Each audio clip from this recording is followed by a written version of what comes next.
ఓం నమో భగవతే వాసుదేవాయ. శ్రీ మహావిష్ణువుకి విష్ణు సహస్రనామాలలో క్షమ అనే నామం ఉంది. ఈ సకల జగత్తులో కార్యనిర్వహణని అంతటినీ కూడా అత్యంత సహనముగా క్షమాగుణముతో నిర్వహించేవాడు పరమాత్మ. క్షమాధరణీ సహనయో భూమివత్ సర్వభారధారణాత్ అని శంకరుల వారి భాష్యం. అంటే సమస్త జీవుల యొక్క పాపభారాన్ని, కర్మఫలాలని క్షమాగుణముతో భరించేవాడు, ఈ విధముగా భూమితో పోల్చదగినవాడు కాబట్టి పరమాత్మని క్షమ అన్నారు. అలాగే అతను సహనశీలత్వానికి పెట్టినది పేరు.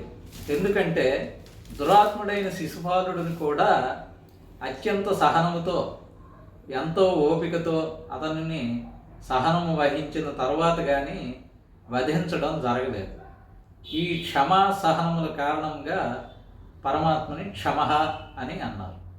స్వస్తి.